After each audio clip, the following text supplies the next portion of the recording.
আজকে কয়েকটা মামলা আমাদের তালিকা ছিল। এক নম্বর হচ্ছে শেখ হাসিনার বিরুদ্ধে যে দুটো মামলা আছে, একটা জুলাই আগস্টের গণহত্যার ব্যাপারে আর একটা হচ্ছে গুম এবং এক্সট্রা জুডিশিয়াল কিলিংয়ের ব্যাপারে।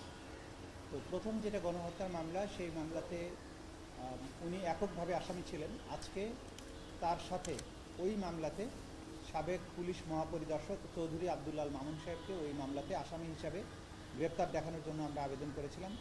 সেই আবেদনটা আজকে মঞ্জুর হয়েছে। তিনি এই মামলায় শেখ হাসিনার সাথে সহ আসামি হিসাবে অন্তর্ভুক্ত হবেন এবং এই মামলায় চৌধুরী আবদুল্লাল মামুন সাহেবকে জিজ্ঞাসাবাদের জন্য একদিনের জন্য আমাদের তদন্ত সংস্থায় তাকে জিজ্ঞাসাবাদ করার অনুমতি প্রদান করেছেন।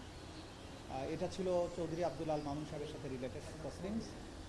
সাভারের আসাবুল ইয়ামিন সহ সাভার এলাকায় যে গণহত্যা হয়েছিল, সেই গণহত্যার মামলায় সাভার অঞ্চলের আওয়ামী লীগের এবং যুবলীগের নেতৃত্বে যারা এই হামলায় অংশ নিয়েছিল, তাদের মধ্যে থেকে 3 জনকে, যারা ইতিমধ্যে কারাগারে আটক আছে, তাদেরকে আজকে আটক দেখানোর জন্য আমরা আবেদন করেছিলাম। সেটা মঞ্জুর হয়েছে।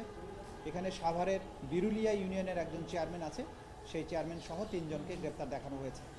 এই মামলাতে আগে থেকেই 10 জনের বিরুদ্ধে গ্রেপ্তারি পরোয়ানা জারি আছে।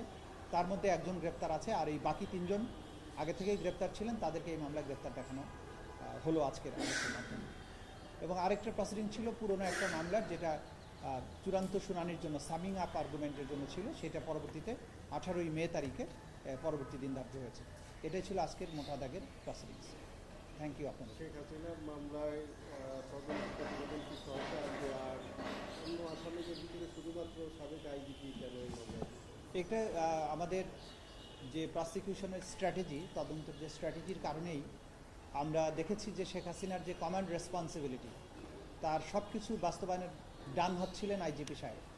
সে কারণে আমরা কৌশলগত কারণে তাকে এটা এই মামলাতে অন্তর্ভুক্ত করেছি এবং তার সম্পৃক্ততা আছে, যেভাবে শেখ হাসিনার অপরাধ প্রমাণের ক্ষেত্রে তার সম্পৃক্ততাটা দরকার ছিল, যে কারণে আমরা এটা করেছি। এটা আমাদের কৌশলগত সিদ্ধান্তের ব্যাপার। মোবাইল টোবাইল পাওয়া গেছে? এখন পর্যন্ত পাওয়া যায় নাই, আমরা সার্চ করছি, আমরা চেষ্টা করছি, যে আশা করছি হয়তো পাওয়া যেতে পারে, দেখা যাবে। Thank you. না না,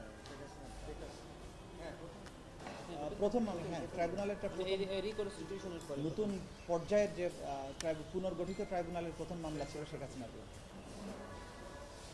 থ্যাংক ইউ। ঈদের আগে কোনো খবর? ও আচ্ছা, যেটা প্রশ্ন করেছিলেন, তদন্তের কাজ, তদন্তের রিপোর্ট ফাইনালাইজ করার প্রক্রিয়াটা চলমান আছে। আশা করছি যে খুব সহসাই এটার কাজ শেষ হবে। যেটা আমরা বলেছি সেটা, ঈদের আগে আর ঈদের আগে আর পরে এই জিনিসটা রাজনীতিবিদদের সাথে সম্পৃক্ত, আন্দোলনের সাথে সম্পৃক্ত, তো তদন্তের সাথে সম্পৃক্ত। Thank you.